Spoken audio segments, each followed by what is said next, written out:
Hello habibis! Another day, another vlog. So kung nakikita niyo naman na umiiyak yung anak ko kasi nga first time sa buhay niya na magkaroon ng experience na ganito. And hindi lang yun, may sakit siya niyan. Until now naman, papagaling pa lang siya kasi may lagnat siya. Pero alam mo yun, ang sarap sa pakiramdam yung ngiti ng anak mong ganyan, diba? Hindi yan, si Richard to yan. Bale yan, pinihalan ko siya ng cake pero hindi namin sinindian yung hindi namin sinindian yung kandila kasi nga siyempre respeto pa rin natin kung saan tayo lumaki, 'di ba?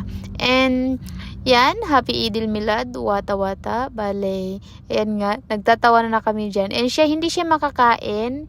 Oo guys, kung nakikita na nasa tabi lang siya, I know na masaya siya kahit na hindi siya makangiti ng maayos. Kasi nga, linalagnat po siya or masakit yung ulo niya. Pinipilit lang niya na magkuhan kasi nga nagpipilitan kami. Kasi sabi ko nga, kailangan niyang tulungan yung sarili niya kasi pag hindi niya tinulungan yung sarili niya, wala makakatulong sa kanyang iba. Kasi lang naman nakakaramdam nung sakit. I mean, di ba pag masakit naman talagang ulo natin, tayo lang naman nakakaramdam nung sakit. Hindi naman, wala namang ibang nakakaramdam nun. Yung magulang, aalagaan ka lang. Pero yung sakit, sosoloin mo yan. Kaya, siyempre, kailangan natin siyang turuan na mas maging matapang kahit na doon siya sa point na nasasaktan siya. Oo, kasi nga masakit yung ulo eh.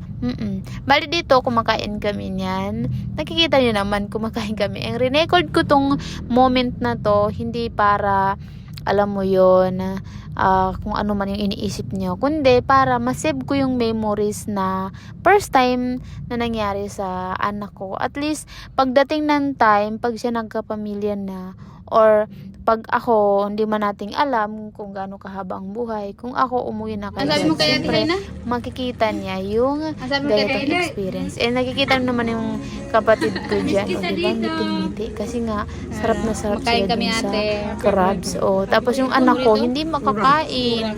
Opo, hindi siya makakain. Eh, yung mga, mga bisita ko,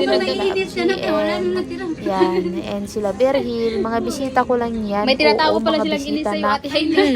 alam nyo na, paborito nila yung mga ganyung bagay. Kali ako, pansit-pansit lang ako. So, hanggang dito na lang, habibis. Thank you for watching.